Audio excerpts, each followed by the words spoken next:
Sharma Gillen, James Steele Jr., Una.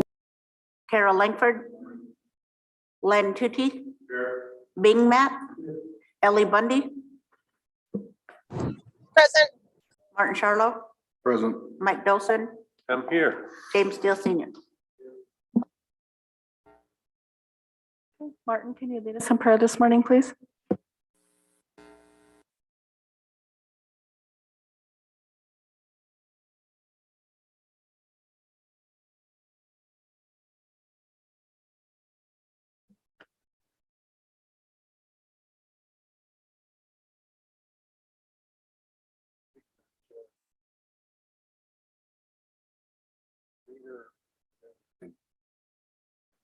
Thank you for the things we have. Our families, our loved ones, friends. Thankful that they're all still here. Pray for everyone out there that's struggling with health issues or mental health issues or just anything that's going on with them. Let them get through it. We just got to keep pushing forward. That's all we can do. Be thankful for the day. Thankful that we actually woke up today. Some people don't get that option. And we need to remember the ones that we've lost. Pray for everyone that's traveling right now. The road's getting bad. Make sure that you take into consideration others when you go about your day, and hope that everyone has the strength and humility to realize what all we have and not to take things for granted. Every day is a gift. You may wake up and it may be the most miserable, worst things that you can think of, but waking up is truly a gift. And with a lot of the sadness that's going on around here, a lot of people, I think, get caught up in all the craziness of life and take that for granted. And when you have family members and things like that that are could possibly lose them, you start really being thankful for what we have. We're a lot more fortunate than a lot of people, and we should remember that when we go about our business and go about our days, even as just people. Help out the less fortunate and pray for them. And hopefully today, I pray that I do a better job than I did yesterday. I pray for anyone out there, that my friends, family, I can pray for the people that may not agree and may even consider themselves to be adversaries. Pray for them too, because we have to live in this world together. So, not much.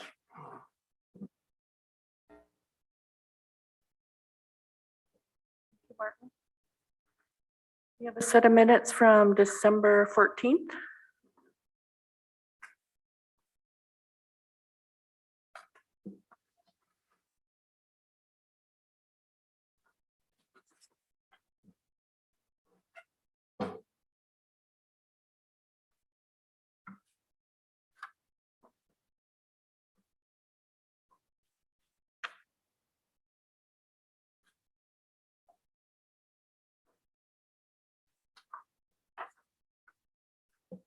Madam Chair, Go ahead, James. thank you. On page 4 of 12, towards the top or in the middle of that first paragraph, any rumblings? What I was referring to there was the was it class A or AA superintendents that expressed no confidence in State Superintendent Elsie Arnson. That's what my question was, is about that. So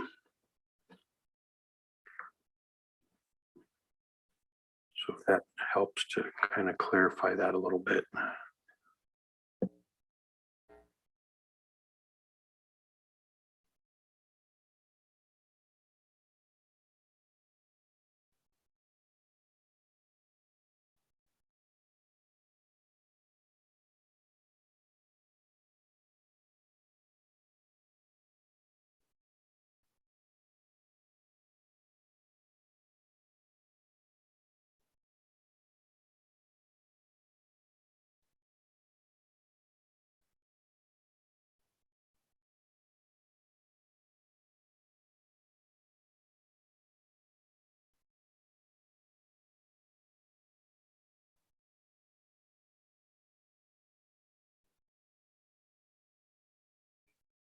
Make the motion to approve the minutes with corrections.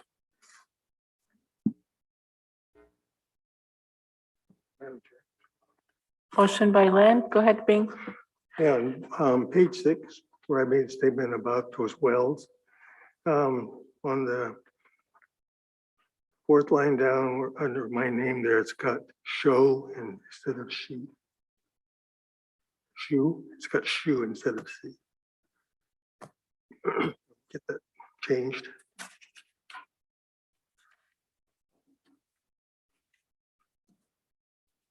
I'm sure I'd second the motion.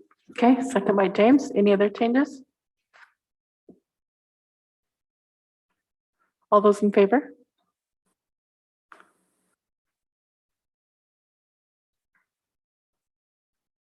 Motion carries unanimous. Okay, we have an agenda. Are there any additions? Martin? Thank you. I would do a COVID update.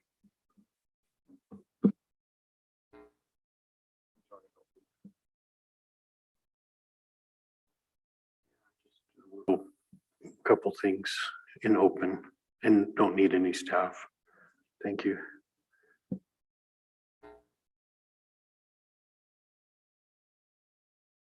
Anyone else? If not, I would entertain a motion to approve the agenda with corrects or with additions. Motion by Mike, second by Lynn. All those in favor? Motion carries unanimous. Okay, Martin, did you want to go first?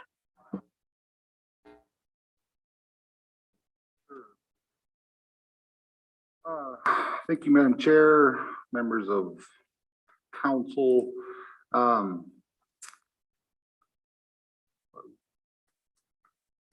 trying to get me to join audio when I don't want to, because anyway. Our numbers are actually really great for Lake County. I don't say that very often, but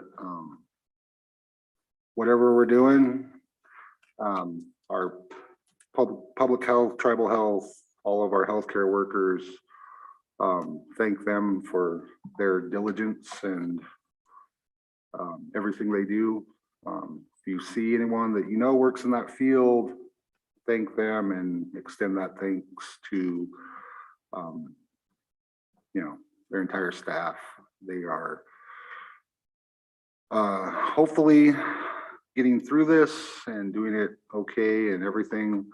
I hope this isn't kind of a weird thing, but if I watch a lot of sports, and if you look at sports right now, the Thanksgiving, it's been about 2.5 weeks since Thanksgiving, and you see a bunch of athletes that are tested daily, testing positive for COVID. So I assume similarly around here, there's been a little bit of an uptick. So I hope that these numbers don't make people think that we are through this by any means. Want to give condolences to the person that we lost. Since my last report, we were up to 89 deaths in Lake County. So keep that in mind. You know, it is still here. People are still dying. The unvaccinated are going to the hospital at a higher rate than the vaccinated. And so do your due diligence. If you're interested in getting vaccinated or members of your family, you can contact Tribal Health Department up till the end of the year, or your public health department. I think Tribal Health is covering everyone till the end of the year, and then after that, I think funding mechanisms are going to kick back in. And so, long story short, just go to where you can get your vaccines.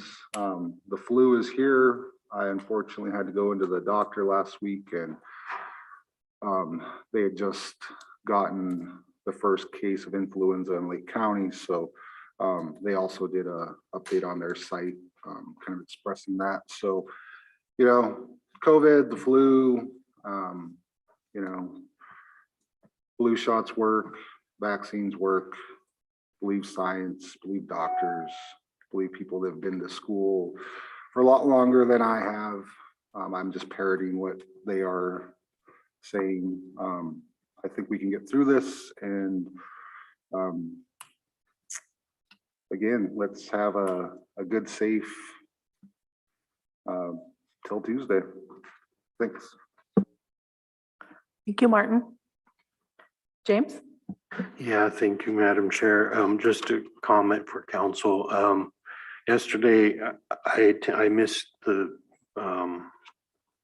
tribal court review. I am on the Montana Budget Policy Center board, and I'm the vice chair of that board.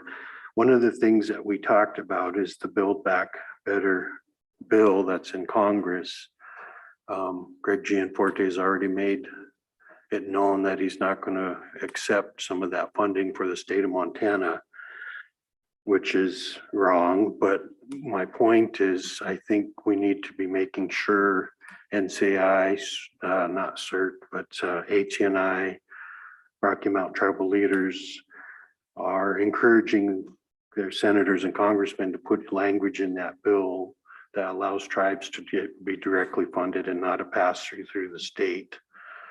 The reason I mentioned that is, I think years ago, I think it was air quality, I could be wrong, but we were pushing for language in air quality funding so that the tribes could get that directly without being passed through the state. Because what's going to happen is, if Governor Gianforte doesn't accept that money, the tribes won't have access to it unless there's language in that bill, in various parts of that bill, to allow the tribes to directly access that money in spite of the state.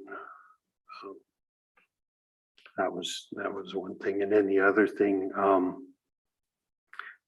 I just like to take a time to pray for, you know, I lost my mother to COVID, and I'm going to take some time and pray for our tribal people that are struggling with that and have lost loved ones.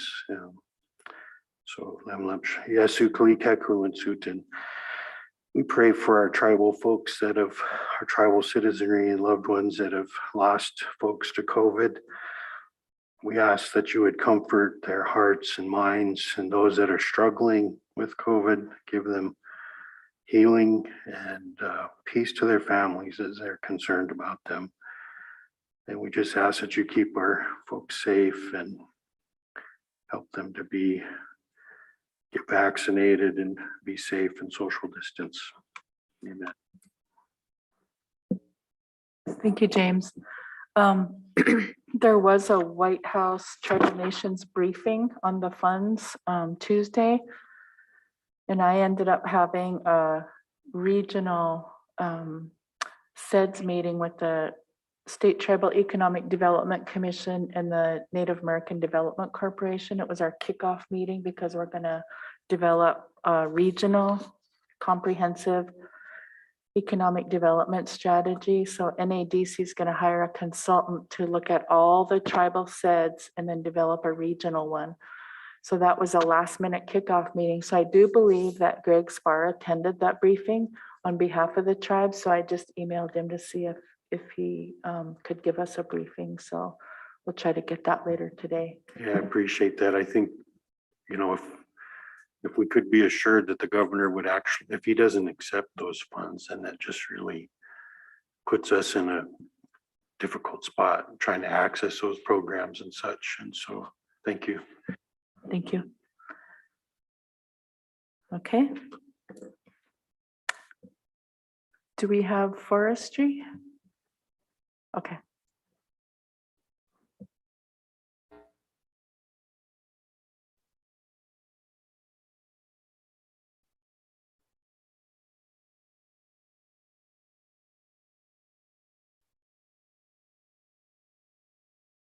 Yeah. Yeah. Yeah. So I just kind of rounded up to my head. Yeah. Good morning, Charles. That's. Good morning.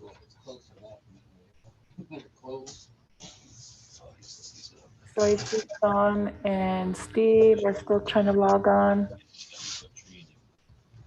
72. Sean, okay.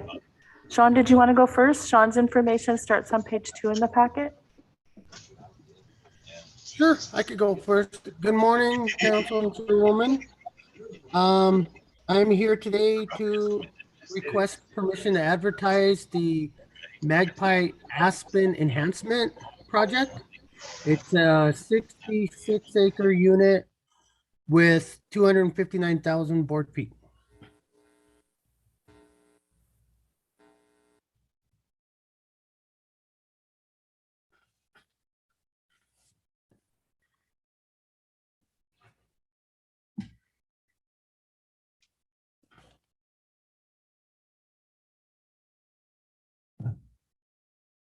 Questions from council?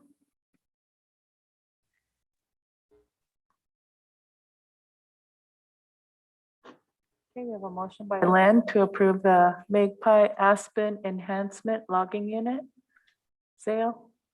Second by Bing. All those in favor? Motion carries unanimous. Thank you very much. Okay, thank you, Sean. Have a good day. You too. Okay, Charles, his information starts on page 22 in the packet. Yeah, I'm here to get the acceptance of bids for the 2 timber sales we have in the North Buffer Zone, the Terrace Logging Unit and the North Crow Logging Unit. We had 3 bidders with Dupuis Logging being the highest bidder at $773,267 and some change for the Terrace Lake Logging Unit. And yeah, we can get a motion to accept the high bid. Dupuis Logging.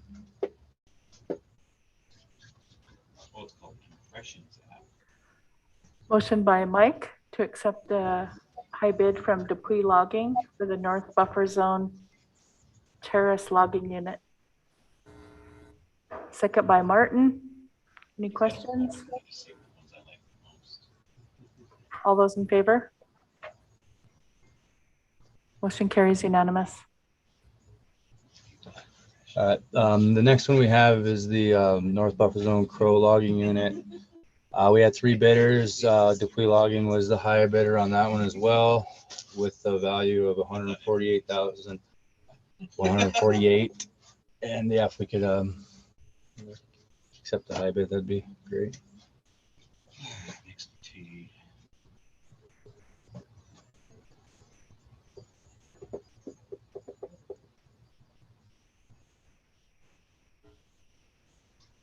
Are questions from council? Go ahead, Len. Thank you. It appears that these sales are going to be logged in the wintertime. So I would just want to make a suggestion to, if we can potentially buy truckloads of firewood from these tribal member loggers during this time, because I know this is time of the year that people have a really tough time getting in the woods. So Just wanted to mention that. Thank you. That's a good question. I'll bring that up with Tony. Comment? Oh, he's Go ahead, on. Tony. Yeah. Hi, yeah. So we currently have logging truck loads trying to get coordinated to still bring down from the Moss Ranch sale also, with 3 more truckloads coming down there. We do have in our schedule of allowances an opportunity to, if there is present firewood, to be able to haul those out of these sales. We haven't done that unless requested from council or DHRD program to request for that. But there is potential if there is an abundance of firewood within these sales that we could bring that forward to DHRD and possibly get permission to haul those out too. Thanks, Tony. Yep. Okay, is there a motion to accept the highest bid? Motion by Ellie, second by Bing. All those in favor? Motion carries unanimous. Thank you, Charles. Thank you, council. All right. Thank you, council. That's all we had for you today. Yeah. Okay, have a good day. You too. Okay, next up we have Scott Johnson. His information starts on page 28 in the packet. Good morning, Scott. Good morning, Council, Madam Chair. The packet didn't have all my information in it, so I'm going to postpone my agenda request. The agenda request form on page 28 is mine, but the other information is Greg Wilson's. So I'll present my stuff at the next meeting since it's not in your agenda, and Greg can continue on with his contract extensions that's related to mine, but I'll turn it over to Greg Wilson. Okay, thank you.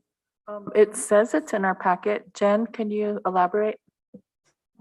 Yes, they sent me 3 contracts and I had the backup for the wrong paper that is presented. So if you go scroll down on those page numbers, his is 1769 or something like that, but the backup is for both of Greg's contracts, the 16248 and 16218 or something. Okay, thank you. Go ahead, Greg.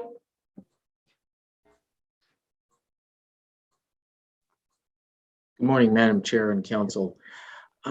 The safety dams issue today is starting on page 29 of the packet, and it's the request to modify contractor agreement 16128 with Morrison Merrily.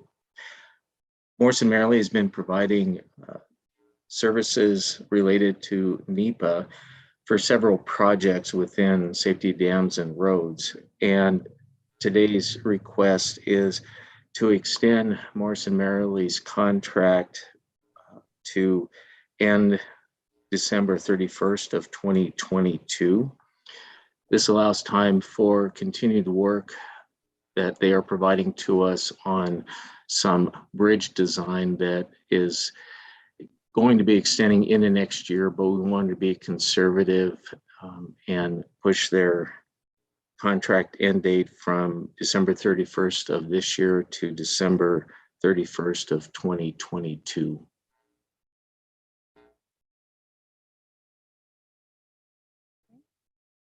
Questions from council?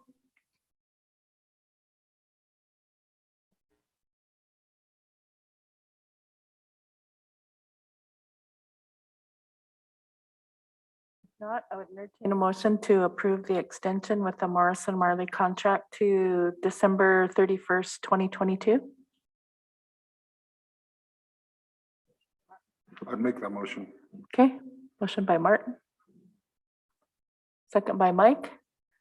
All those in favor? Motion carries unanimous. Thank you, Greg. Thank you, Madam Chair and Council. The next issue that I believe starts on page 49 of council's packet is a request to modify another contractor agreement. In this case, it is 17090, which is the agreement with Stantec, who is providing engineering services for Crow Dam Spillway Area 3 construction.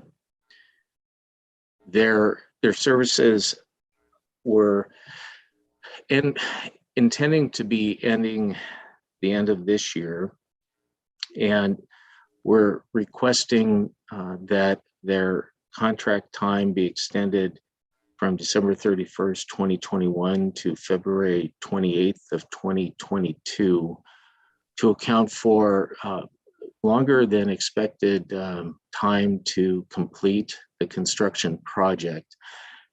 The contractor is making headway, and we have forecasted that their work should be completed towards the middle of January. The Stantec's services have been for construction assistance. So there's been the on-site representative who has been there working on the contractor's means and methods, working with submittals, and also staff support from Stantec's main offices. Their original contract dollar amount was set to basically extend to the latter part of September, and they've been very efficient in their work in providing construction assistance.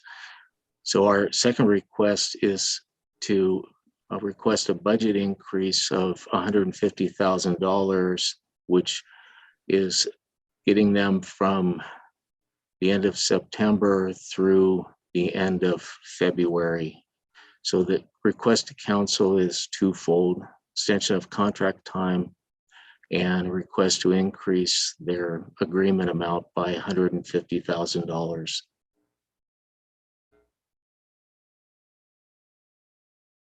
Questions from council?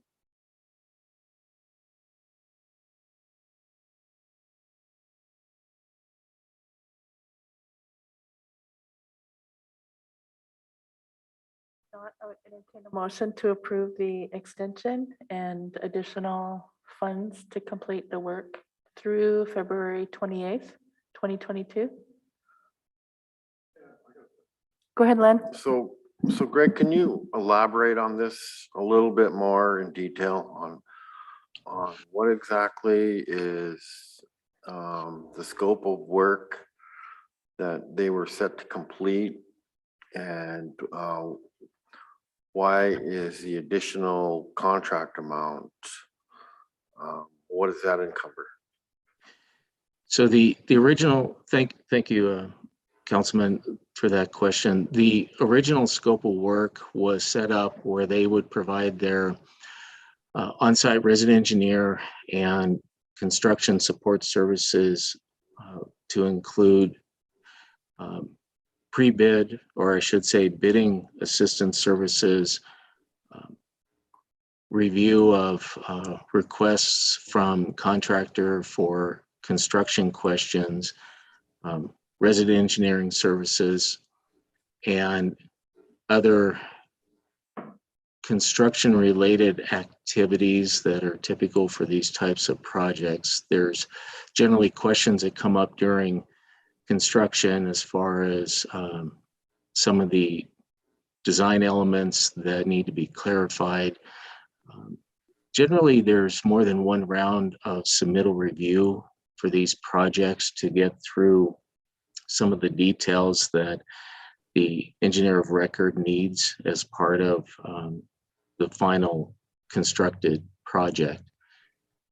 The original budget was set up such that all of those services would follow the original construction schedule.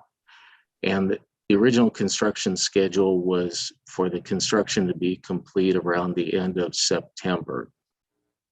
And due to factors such as fire restrictions and trying to find qualified labor force, the contractor has gone beyond the original contract time, but is still advancing towards completion of the project by the end of January.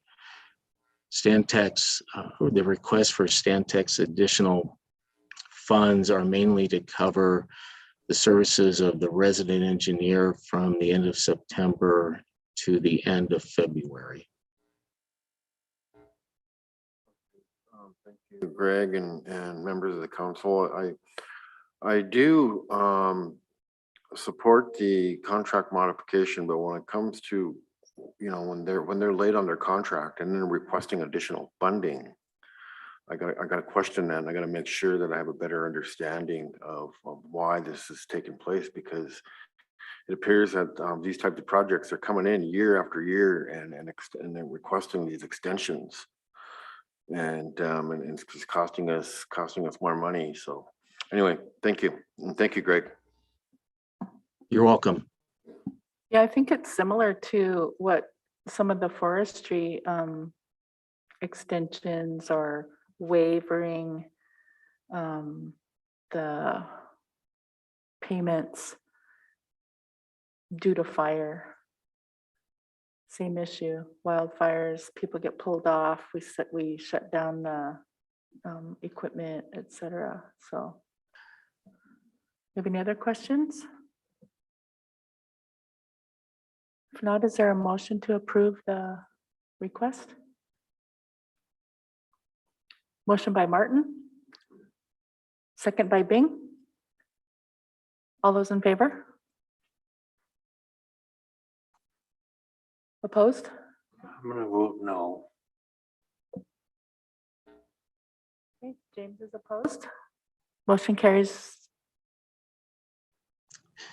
Okay, Thank you, Madam Chair and Council. thank you, Greg. Okay, next up, we have Dan McClure, page 86.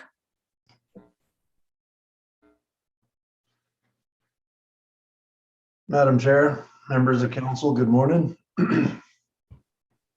I am here to seek reauthorization of the Bison Range specific emergency regulations. The expiration on the last authorization is coming close, and I am requesting an additional 120 days.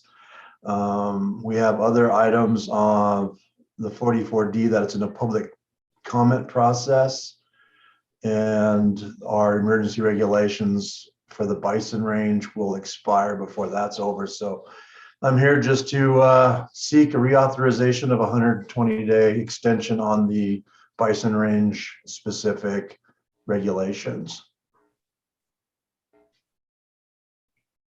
Go ahead, Martin.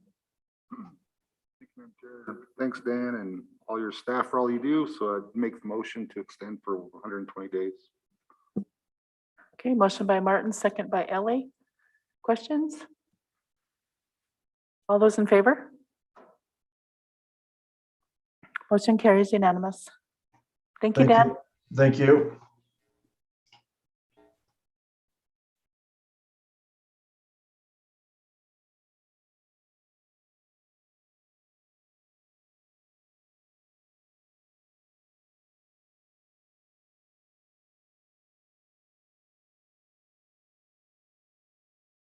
All right, council will take a break before we move into tribal health.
Okay, we'll call the meeting back to order. Next up, we have Joe Dergalo with a capital equipment purchase request, and that starts on page 87. Good morning, Joe. Yes, West, Madam Chair, tribal council members.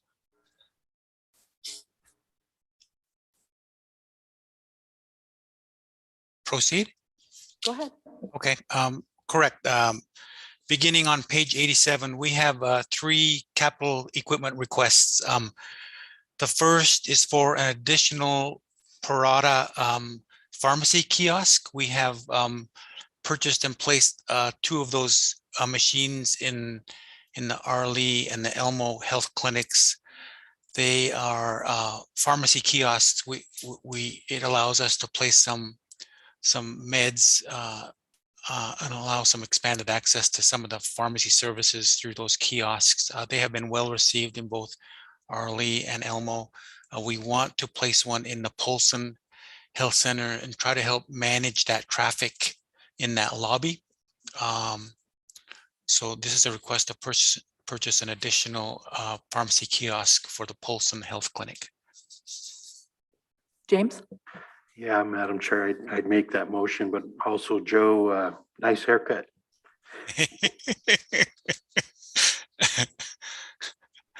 Okay, we have a motion by James to approve the request, second by Mike. Question? I'm glad to second that, Joe. And when does Hot Springs get ours? It certainly could be in our plans, Mike. I think we need to make sure we have a facility. I guess there's been some discussions about a new facility for the Hot Springs area. I think that could be part of that discussion also. I guess just to clarify, it's a non-competitive bid. This is the same equipment we're using in the other centers. So. Okay, any other questions? Go ahead, Martin. I'm sorry. All those in favor? Okay, motion carries unanimous. Thank you, Joe. Gary Pitts has 2 dental requests. I believe he is on the call now, so I will let him discuss his requests. Okay, Gary's information starts on page 91 in the packet. Thank you, Madam Chair. We have 2 items. One is it's a dental cart system that allows us to take hand pieces into the general surgery that Dr. Burke is utilizing once a month at St. Joe's. But the other part of the utilization of that cart, we're working to expand our services to go into schools and then especially into Head Start to do some prophies, with that little rubber cup that spins around, working with the kids. So we're very excited about expanding our community health out into the community. Along with that is a second item, which is very interesting. The technology continues to flabbergast me, but it's a handheld X-ray machine.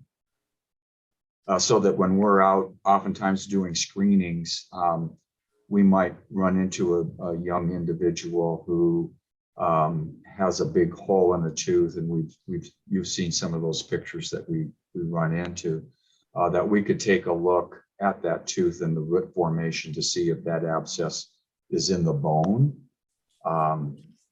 which would then just once again increase our capacity to make certain that that child's care is urgent, but it gives us the opportunity to verify the extent of that particular health problem.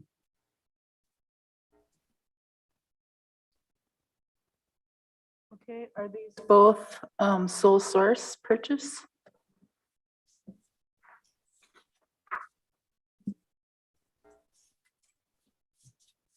I'm I'm just wondering if we can approve them together, or do we need to take separate actions?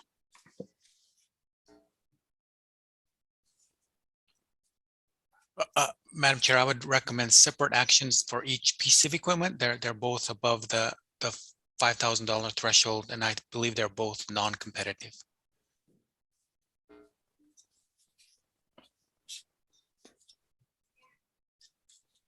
Okay, I would entertain a motion to approve the sole source purchase of a portable dental X-ray unit. Motion by Bing, second by Ellie. All those in favor? Motion carries unanimous. The second item is the mobile dental cart. Motion by Mike. Second by Martin.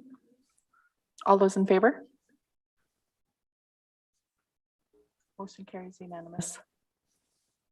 Thank you, Dr. Pitts. Thank you, Madam Chair. That concludes our business. I did want to add to you, Madam Chair, and Councilman Steele and the other Grizzlies on the council that the Bobcats are still playing this weekend.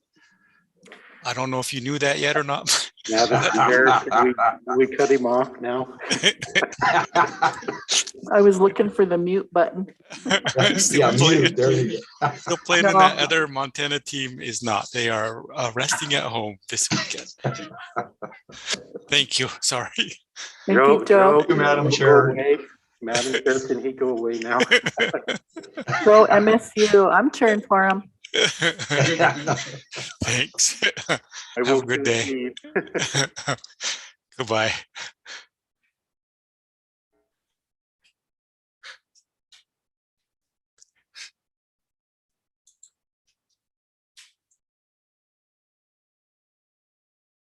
Okay, I guess we can start with our Tribal Health Committee meeting.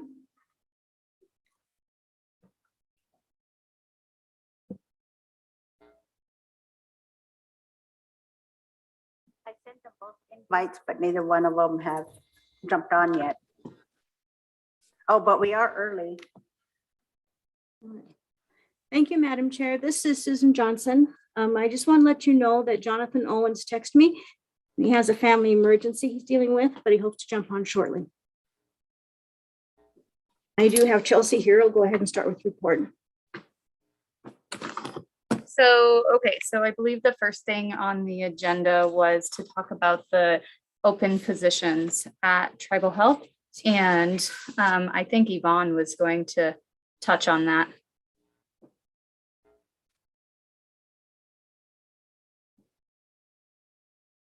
Yvonne, are you there?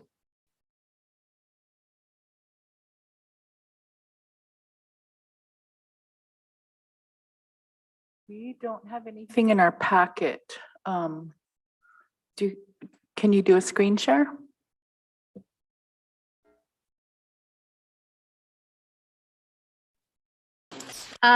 Susan's going to really quick send to my email what she has for the open positions. And we'll be with you in just a minute. Unless Yvonne has something that she can share. I don't at this time. I can't get on my link.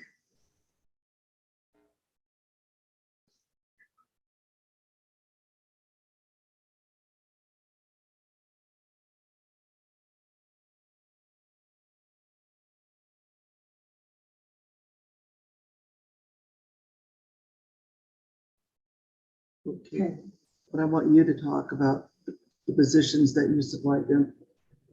Can you get on? Or do you want to use mine?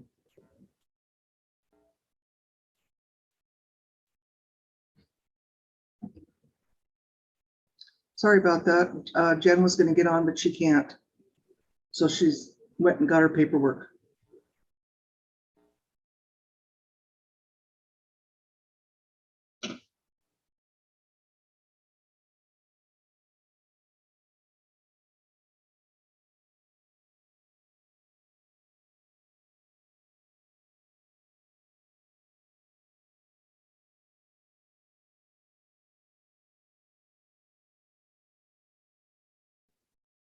My camera's not working. Let's push it in. Okay.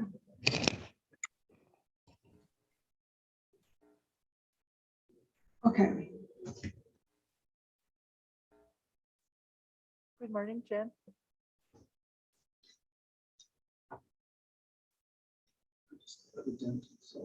Mhm.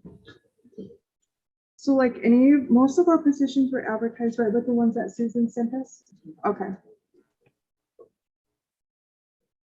And then what are they asking them? Okay, Chelsea, what information are you needing?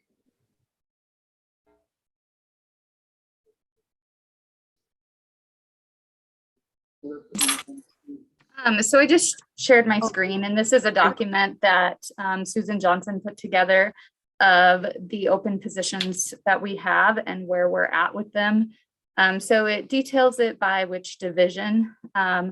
So there are some positions that are newly created with this last org chart update, and those are currently being advertised. There are some positions that were newly vacant for various reasons. And then I think there are also some positions that have been open for quite a while that maybe during some restructuring, we were going to use those open boxes to fill other needs within the organization. And so that's, I guess, what I know. Susan's here next to me. If you have if anybody has any specific questions. I have a question. When was the last time we approved an org chart for tribal health? I believe that was the first part of December.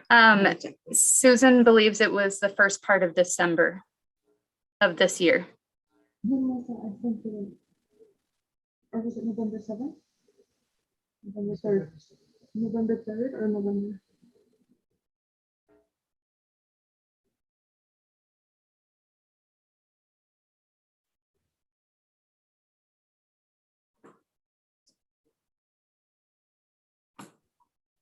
Lynn has a question.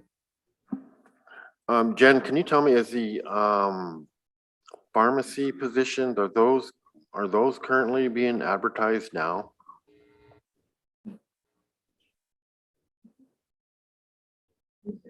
I don't know if there's is there open positions within the pharmacy? There are. Right there. Oh, right here. Some temporaries in there now. We have interviews set for one of the pharmacist positions. And then I thought these were filled with TEAs or with employment agreements. And we have a lot of our pharmacy tech positions that are being filled with TEAs also. The diabetes case man, the diabetes is in the pharmacy, yeah. And I think the podiatrists and the endocrinologists, they were waiting to have those positions classified.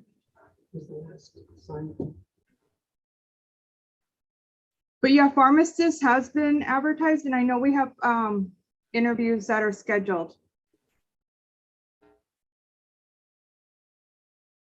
Thank you, Jen.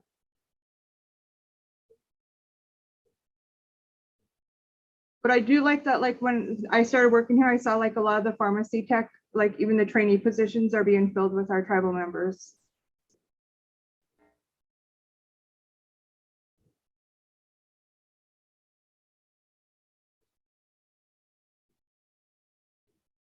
So none of us on council remember the org chart changes or approvals.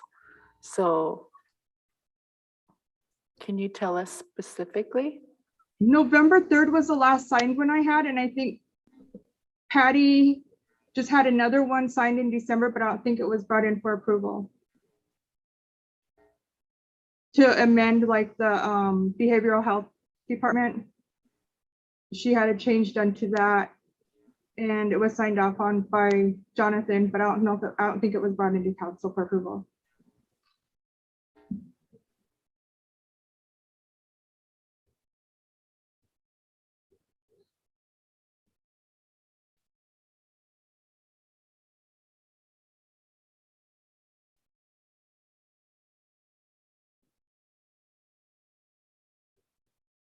Heidi, did you have anything to add? Yeah. So in regards to the tribal health change that Yvonne is talking about, that's the only one that I was involved with. So right about 9-10 months ago, Jonathan Owens had been working with Dr. Fox and submitted paperwork that was approved by personnel to actually do a combined position of the tribal health director and the clinic supervisor. They were two separate positions. He had chose to move them together into one. That approval and that review by personnel had happened. We just needed to get the paperwork in place. Dr. Fox's contract was ending on December 13th. So last Thursday, I believe it was, we submitted paperwork, or was that Monday, Jen? We submitted paperwork to come actually hire Dr. Fox on his staff. So she's no longer contract in that combined position, and personnel needed an updated org chart to see that as a combined position. So that was the only change that we made to the org chart, but we have not brought that to council yet. Okay, thanks for that clarification. Absolutely.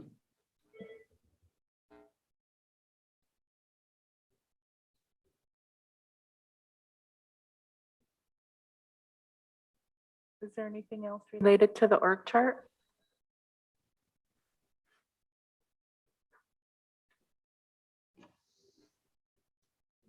If not, we can move on to the care managers. Yeah, so Jamie Lozo, or Jamie Cahoon, previously Lozo, was unable to be here today. And so I'm gonna represent her in regards to care management. And so I guess, does anybody have any specific questions in regards to the case management and care management that's happening at Tribal Health? So I guess we were wondering how that differed from guided care, community health care, et cetera. If you could make a distinguished. Yep. Yeah. So, we started out with, when we entered into the task order with the state for the Tribal Health Improvement Program, that allowed us to really focus on case management, care coordination, care management. Those kind of terms are used interchangeably, but that allowed us to, bring on additional nurses to focus on the top 10% of Medicaid users. Since then, we have realized that, it's not just Medicaid patients that need these services. And so, working with our tribal health providers, with the providers outside of tribal health, still in this area, as many of our patients that are eligible for tribal health choose primary care providers outside of tribal health. But the nurses that are responsible for the care coordination still assist those patients and work with their individual providers. And so as we look forward into the future, one of the tier 2 opportunities that we have is to actually manage the top 25% of the Medicaid users. And that's what we've actually asked the state if we can go ahead and do that. So, and then also really working within tribal health and our providers here and managing the care of those recipients as well. What we found during, the initial phase of THIP is that a lot of the recipients that we were tasked to manage their care, they also had some pretty significant social needs, whether that be that they lived in a home without running water, they didn't have a consistent income, those just really social needs versus medical. And so we have utilized social workers to assist with that. And I know that Jamie had plans to bring on additional social workers. Also, we've realized that this population also has a lot of behavioral health needs. And so, Jamie has been working with Dr. Fox in developing a strategy to bring on some behavioral health care managers as well. So having the nurses from the medical side of things, and then having the behavioral health case managers for the behavioral health side, and really that social piece is really, really important. What we've noticed is that a lot of times people have a hard time focusing on what maybe their doctor is asking them to do in regards to their health when they have such social needs, or they don't have the food to put on their table to feed their families. And so it's really what we're trying to do is really provide more of a holistic approach rather than just focus on the medical needs. As a nurse, I know how to do some of those social things and some of those behavioral health things, but I really am not the expert. So, what we found is that nurses weren't necessarily comfortable tackling all of it, and that we really needed to have more of a wraparound holistic approach. And so that's where, you see some of these open positions on the org chart. We're trying to move forward to that holistic approach and bring on, people to really wrap around the individual recipient. Okay, so I guess my question is, I thought these THIP teams were in place that had the medical, maybe it's a nurse, had the medical person on their team, a social worker, and I think a behavioral health person. So how is that different from community care or community health, public health, guided care? So you're speaking to THIP, which is the top 10% of Medicaid recipients. So how does that differ from the rest of the population's, I guess, care team? Sure. Yep. So what we're trying to do is refine and expand this so that we're not just talking about Medicaid recipients all the time and that it's just Medicaid recipients receiving these services. We really want anybody who's eligible for tribal health who needs care coordination, whether it just be social, behavioral, or medical, or all three, or any combination, that they're able to receive these services.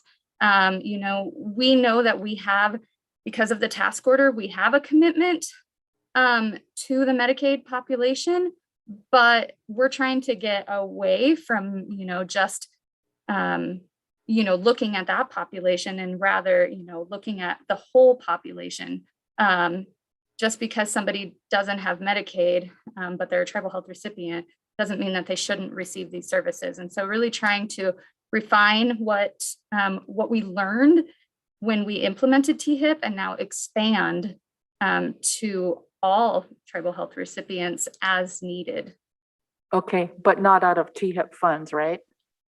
Not necessarily. So part of it is out of THIP funds. And what we understand of the THIP funds is to really utilize those funds for services that are not billable.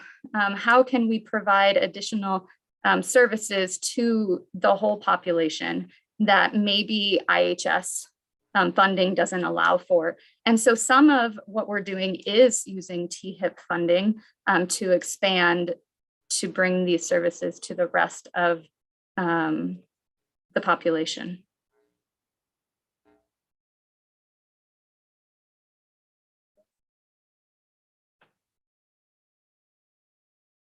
Any other questions from council? So I know at one point we had a question about COVID care.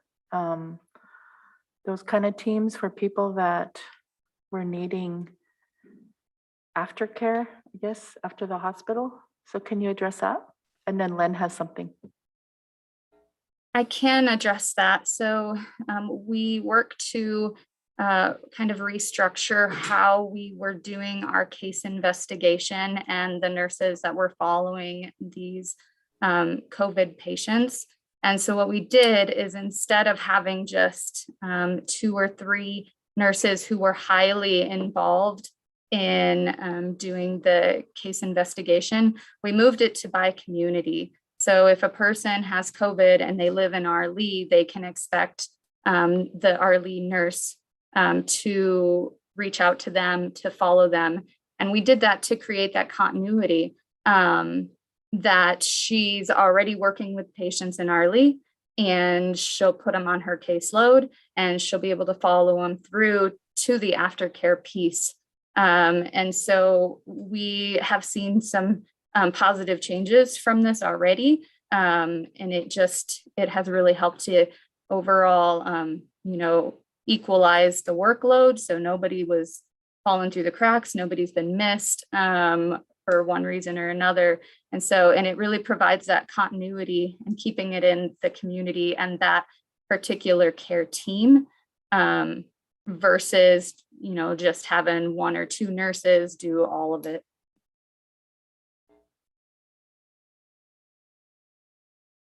Okay. Maybe for our live stream audience benefit, you could name the leads of those teams in each community. Yeah, so Mariah Dempsey is in Arlee, and she covers the Dixon area. When we go up to St. Ignatius, it's Odessa Derglow. Ronan is Ellen Caphammer. Pablo is Malia Kipp. And right now, Polson is Kaylin Wall. We don't have a person in Elma right now. They recently resigned. So I believe that's being split with Kaylin, and also possibly Sarah Meeks will help out there. And then right now our contact in Hot Springs area is Sarah Meeks.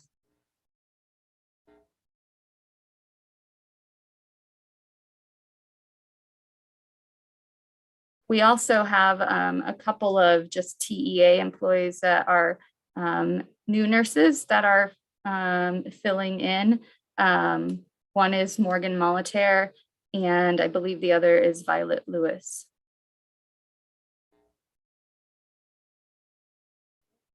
Nice to see Morgan join the crew. Does council have any questions regarding the care managers? Okay, thank you, Chelsea. Len. Thank you, Shelley. And so in regards to COVID, this is kind of this is an issue that's been brought to my attention from a few of the home care providing that. And this is regards to the elder home care services that is currently administered by the elders program here, but as I understand it, is funded by Tribal Health. I've had a few of the home care providers reach out to me in regards to the incentive pays that was addressed last year. There were many home care providers that worked through the pandemic and were not given the acknowledgement or the incentive, for the work that they've done through the pandemic. So I just wanted to bring that to your attention, and I understand that it's all tied into the funding that the Elder Services administers. So as we move forward, I just would like Tribal Health to keep that in mind as we are looking at modifying any funding for this program, so we can address those types of issues. So just wanted to bring that up. I thought this was the good opportunity to do this. So we can make sure that these home care providers are not missed next time. So, but anyway, thank you.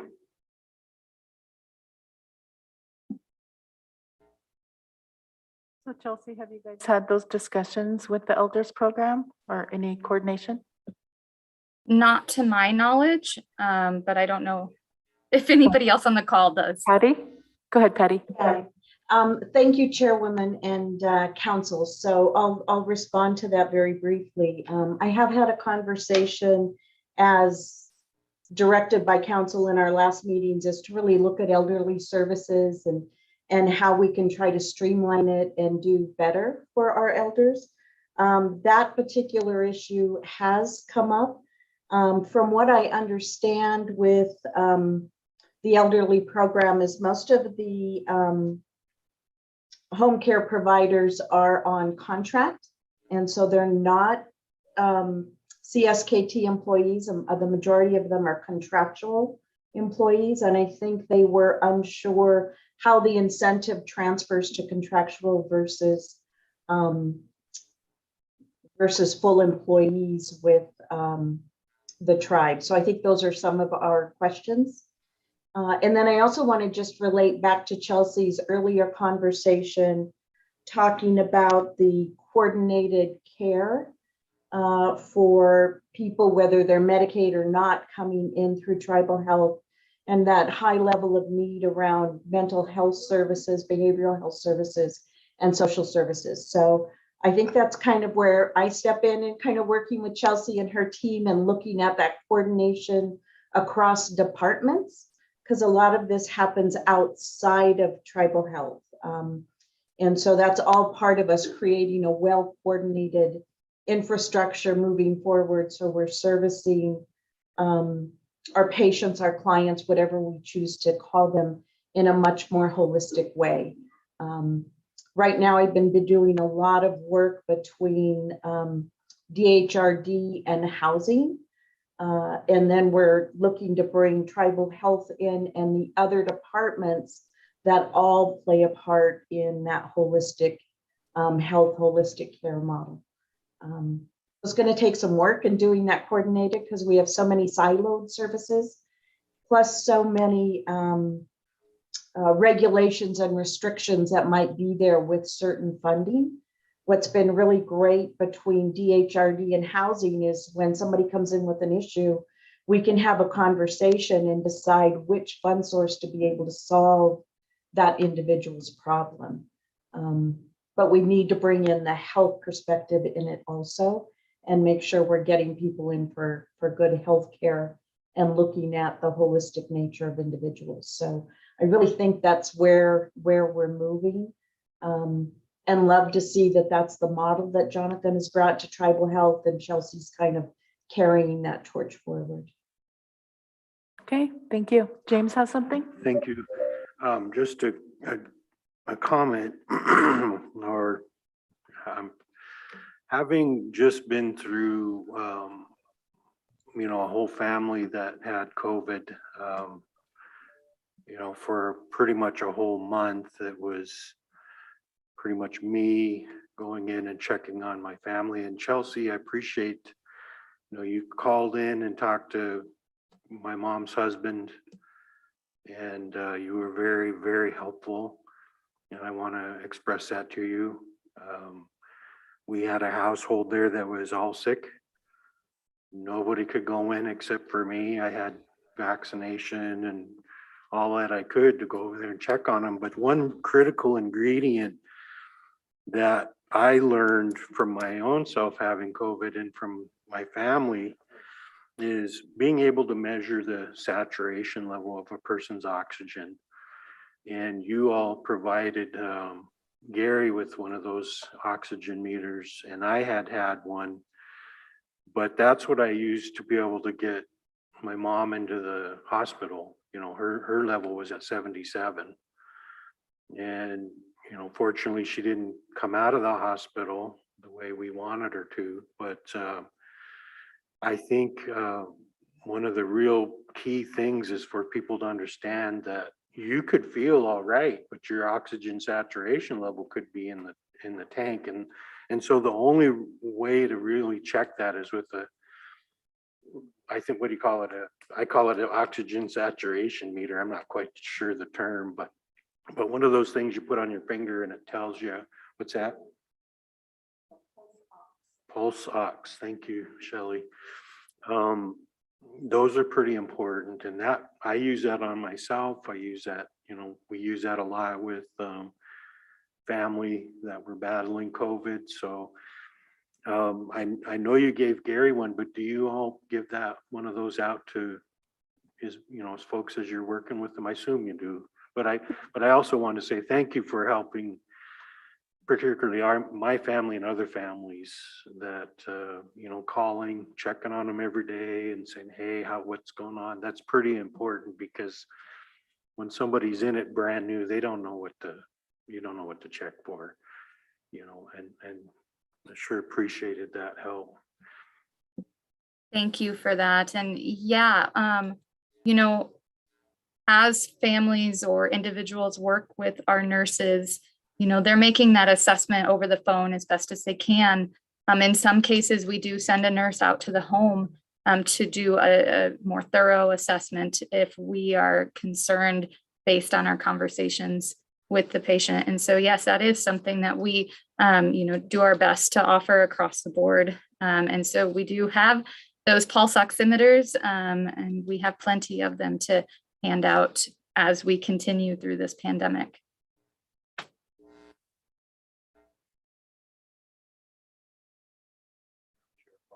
also think it's important that we certainly nail down whether they've got formal council approval of the org chart.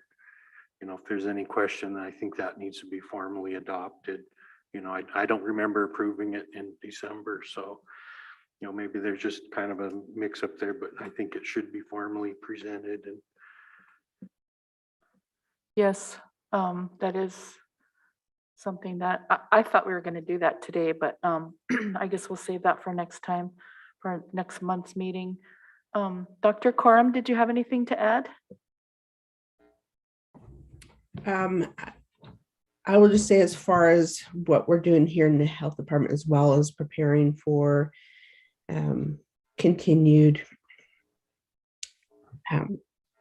help in what we can provide. We are close to construction finishing out on our negative pressure rooms in Polson and Mission, and as we can, we hope to utilize that for additional treatments for people.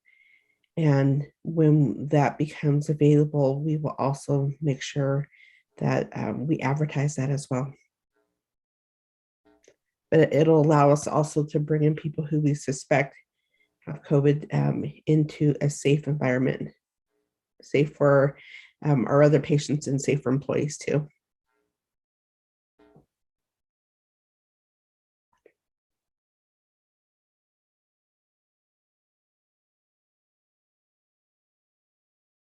Okay, anything else? Any questions from council for Dr. Coram?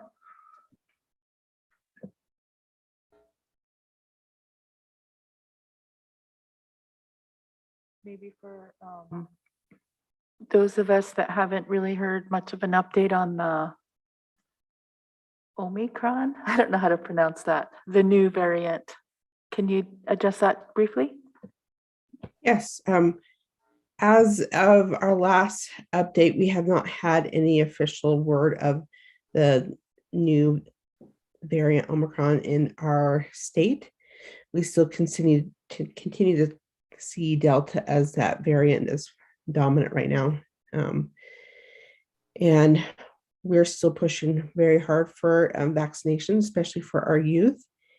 Right now, we are lagging behind the country, and so we'll continue to push for vaccinations for our community.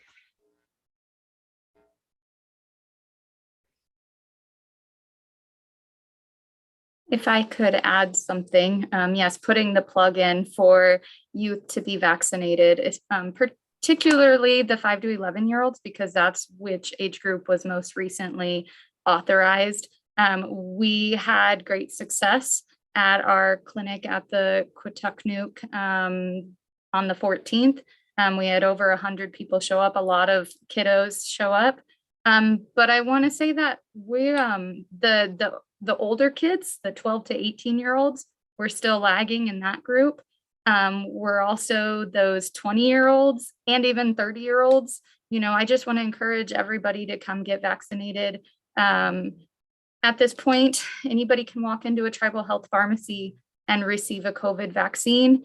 We're still going to do our pediatric specific clinics at the Ronan Center on Wednesday afternoon evenings. It's 3:30 to 5:30. We will take walk-ins, although we ask that you sign up. It just streamlines things, and that's at the mtreadyclinic.org. But we'll take walk-ins at those clinics. We're also working with the schools. We'll have an advertisement coming out very shortly of the dates in which we'll be at each school. We've already worked with Two Eagle, the Polson schools, Charlo and Arlee, and actually we did have quite a good turnout at the Arlee school last week. So we'll continue to make those opportunities available. So please come see us.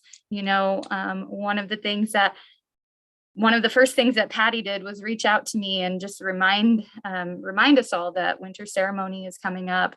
We're going to be gathering with our families around Christmas time. It's really important that everybody in the household be protected. You know, we know that although this vaccine, it's not perfect, it's really great at preventing death and at preventing severe COVID. And so, you know, and also I guess I should put a plug out there to get your booster if you're eligible. You know, we're doing that too. So please think about getting vaccinated. So can people do walk-ins at the clinics for boosters as well? Mm-hmm. Yep, we are doing, at this point, we're doing the Pfizer and Moderna vaccines. Any dose that you're due for, come on in and we'll get you. And that's at pharmacy as well. They'll do any dose that you're due for. Okay, I'm glad to see you're working with the schools because initially when just the Quatucknook and Ronan clinics were offering the 5 to 12, a lot of Arlee parents and caregivers reached out to me saying, there's no school on Friday. Why don't we schedule a clinic then? So I'm glad you're working directly with the schools. So thank you for that.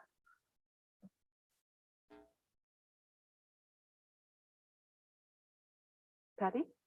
Woman, Chelsea, I believe I also had seen an email from, I hope I'm not speaking out of turn, but I don't know if it was from you or Jonathan, but it was also saying that the availability for, you know, jump dances and ceremonies, that you could have people there to test as they go in, if that would be helpful to administer the home test. That was something that we offered when, I think it was Sarah, when she was emailing the culture committees. She had proposed some safety language, you know, different things, messages that we could put out, just reminding people how to stay safe during this time. We want you to participate in your culture. We want you to participate in these gatherings, but we also ask that you do it as safely as possible. So that's one thing we're working on, is messaging. And we did offer to have a nurse or somebody at the door if that was something that they wanted. Thank you, Chelsea. So I've had a question about where do you go to get your card if you lost your vaccine card? Where can you go to get a replacement? You bet. So right now, you can go to medical records and they can create you a new card, or you can call the Ronan Center. Marcia is there and she'll create a new card. If you need her to mail it out, she can do that as well. So we're trying to make it easy. If you need to pick it up in a different location, we can get it to that location. So that's an option. Okay, perfect.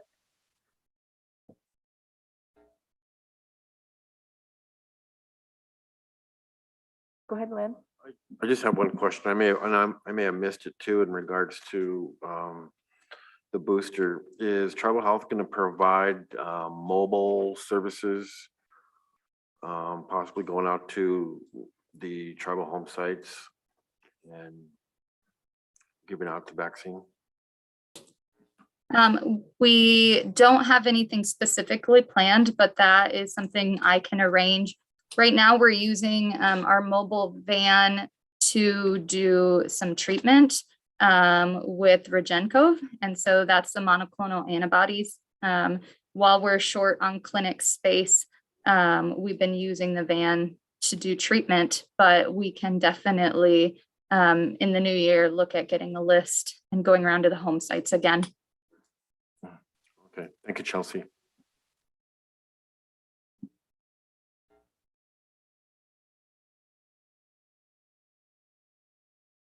Okay, I guess the last thing on our agenda is the THIP expenditures.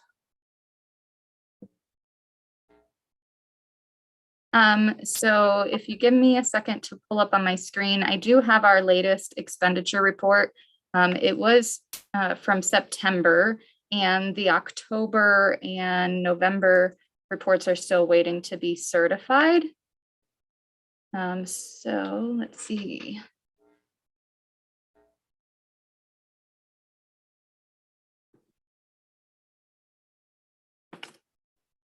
And I'll see if I can zoom in.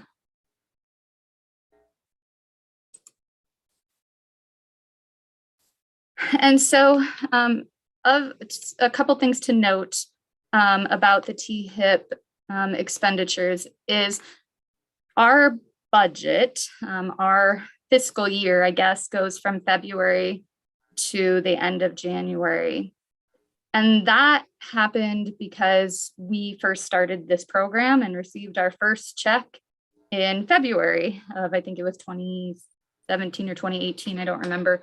And so at the time that the department head that we had wanted just to continue on that path of doing it from February to the end of January. So when you look at the expenditures from, this one's from September, so about 6 months of the year, we did spend, I mean, we're right on track to meet the budget. We're right there. I believe that, you know, we budgeted this very well and we will be fully expended by the end of the year. Quite a bit of the THIP budget is in salaries. I believe that right now THIP supports 54 FTEs at Tribal Health. Those are across the board, both on operations side and the business side. You know, when we first started THIP and we brought on more nurses and the social advocates and different professions, we realized that we also needed to bring on additional IT staff to support that, additional payroll staff. You know, we brought on staff across the board. So that's why you see so much coming out of salaries. So most of this, yes, is to support the THIP case management at this point.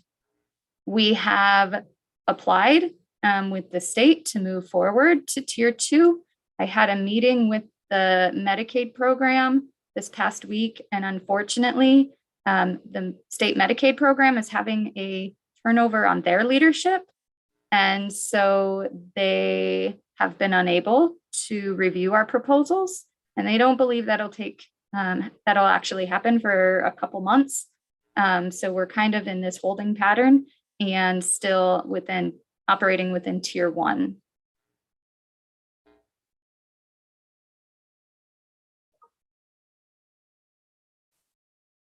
Whoops. How is that, I guess, evaluated to move to Tier 2? Do you have certain outcomes that you need, or benchmarks that you need to meet? So, Yeah, so we have to be meeting the benchmarks of tier 1, which is, really providing that comprehensive care coordination to the top 10%. Within that, there are some outcomes looking at immunization status, diabetes, if the patients are diabetic, whether we're bringing down their A1C. So it has some medical outcomes that we look at. When we want to move to tier 2, we have to think about prevention and implementing some sort of a prevention, health promotion type of program. We could either do 2 of those, or we could increase to offering the care coordination to the top 25%. We had, at Tribal Health, we had talked about this, and we feel like at this time, we would really like to offer care coordination to the 25%. So we opted with that. And then we also put together a proposal to really focus on what we called, food security and into food sovereignty. And so, we had met with the food sovereignty work group and let them know what we were working on in regards to that. If the state accepts our proposal, which, I don't know what they base their review off of. They've never really made that clear to us. So there's a group of people that meet and they decide if it's something they feel is going to have, impact in this area. And then they either approve it or they don't. I'm not very familiar with how they do their approval process. So I guess I'm wondering how you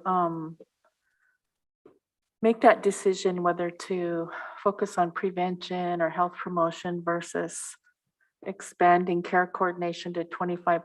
Because I thought you just said that you were doing care coordination with all of the population, maybe not with THIP funding, but and the reason I ask is because when I went to the American Indian Health Leaders meeting a couple of weeks ago, Fort Peck is doing some amazing things. They're in tier 2 and they're opening a $23 million wellness center to include a gym, a swimming pool, all kinds of really cool things that the community as a whole requested.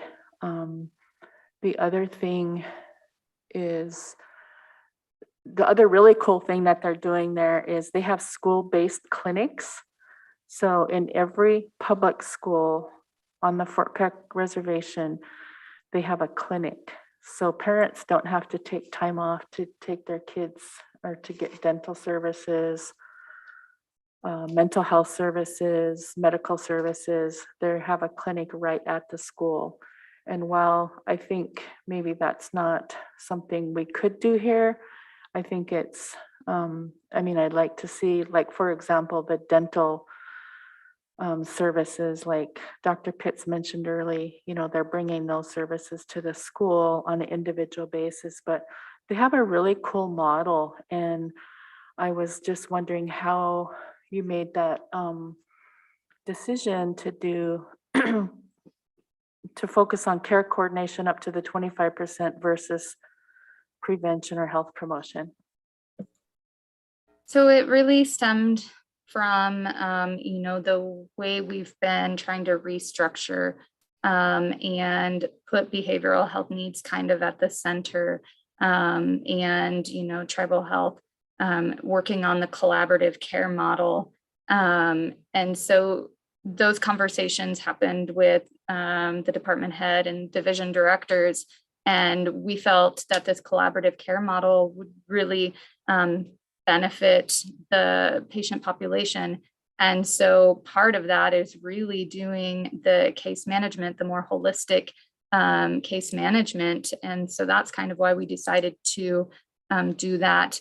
It was something that we are starting to do anyways. And so it fell in line with what THIP or the state asks us to do as an option that they've given us. And so it felt natural to go ahead and opt for that because of the current, at the time, goals of tribal health. Okay, thank you.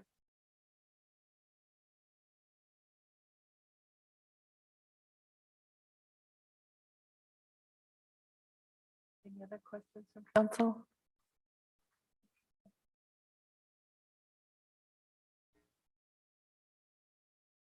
Did tribal health have anything else?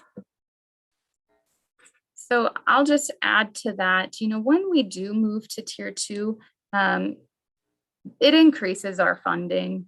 It doubles the current funding that we're getting for THIP.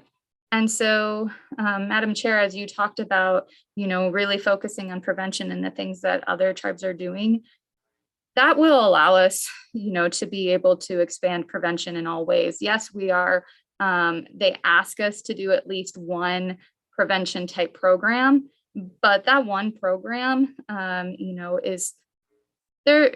It's going to allow us to do a lot more and to really focus across the board. And so I really like, what Patty had said about how can we get all of these tribal departments who maybe have the same focus talking so that we are all working on prevention efforts together rather than siloing. I think we can do really great things when we all come together. So I'm excited about that. And, moving to the next tier in THIP will assist with that, if anything.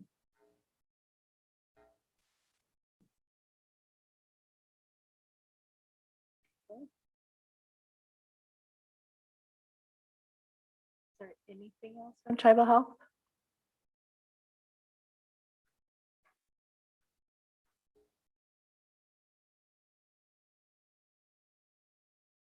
Okay. Thank you, guys. Have a good rest of the week. Madam Chair, Go ahead, Rick. I was wondering if we could maybe go into executive for a few minutes with Patricia Hibbler and myself. Sure. We'll go out of regular